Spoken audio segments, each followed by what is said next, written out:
the weak minds, they can stay soft. You can change lives, you create thoughts, never waste time. You got one shot, you got one life, better pop off. What do you like? Make a dream job. No 9-5, no mean boss, just my life and free thoughts.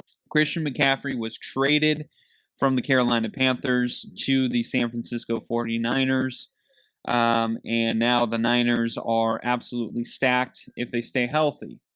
And I love the Twitter, all the Twitter messages going, the Niners are really trying to get the best IR team they possibly can, which is not completely far-fetched. So I will give them all that. But Cody, this is a big trade. I mean, I saw NBA 2K actually tweet out, they're like, how would you put this in basketball terms? And the first thing that came to my mind was like when Ben Simmons went to the Nets, but I was like, no, because I think Ben Simmons at that time, he had way too much turmoil. And then what came to me next was when the Lakers traded for Anthony Davis. And I think that's it, because I think we always talk about it. If Anthony Davis stays healthy, they won a championship. Okay. Right.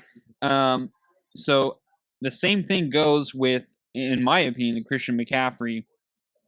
If Christian McCaffrey can stay healthy for the 49ers, this is a strong team, and a lot of people are now considering the 49ers as the favorite to get to the Super Bowl for the NFC. So, Cody, I'm going to ask you that. Are the 49ers now the favorites to win the NFC? I'm going to say, and I'm going to preface it too by my preseason favorite for the NFC was the Eagles. I'm actually going to say that I think right now, yes, the Niners would be the NFC favorites. And the reason why is because when they're healthy on defense, they have a scary defense. Their secondary just creates a lot of problems, very similar to the Eagles defense. And then also too, they have Nick Bosa who rushes, and they have a really good, obviously an all-pro linebacker in Fred Warner who's on the middle of the field that's able to plug a hole or get to the quarterback. So they have an outstanding defense. And not only that, but this 49ers team has been to the Super Bowl before, and they made a deep playoff run last season in the NFC Championship. And of course, blame it on Jimmy Garoppolo why he didn't get them to the Super Bowl again. But now you add another dynamic piece, another weapon for him to use, and a hunger that they're all trying to prove something. Kyle Shanahan's trying to prove that he's not just some flash-in-the-pan coach. Jimmy Garoppolo is basically trying to audition for other teams next season to get him in a favorable starting job.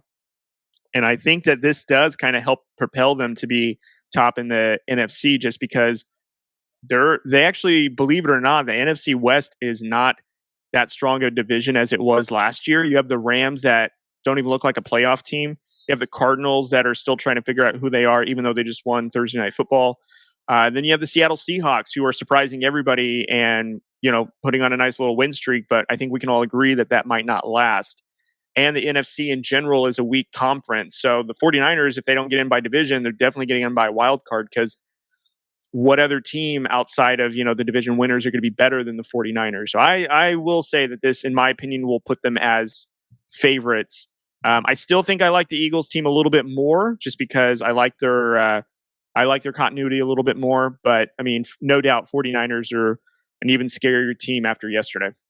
Yeah, for sure. This is a good team. I mean, this is a team that can move the ball whenever they want, whenever they need to. We're talking about George Kittle. A lot of people are talking about, George Kittle's production has gone down because they've had to keep him to block because Trent Williams went down. Well, this actually may open it up a little bit, because you're going to have to worry about the run, and then that's where you start doing the whole leaking the tight end out, on a little delay or whatever, and have a cheap pass that, George Kittle can break, 5 tackles if you need him to. Deebo Samuel isn't going to have to be the running back as much. He can just be a plain old receiver. Brandon Ayuk just came off of a fantastic game. He's still a danger. He's still a threat. He's still one of the guys that I think is going to be really good this year. Then you add Christian McCaffrey, and then Elijah Mitchell when he comes back. Now McCaffrey is not the the mule here. He's not the guy who is constantly being used and constantly like, hey, we need you to save us here.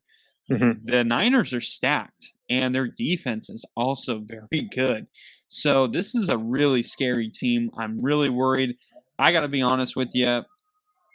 I really like the Niners coming in even without Christian McCaffrey, and I like them even more now. I think they are, in my opinion, I think they're the favorites because if I were to put the Eagles and the 49ers against each other, I'm going to pick the 49ers probably 9 times out of 10 just because that defense is ridiculous.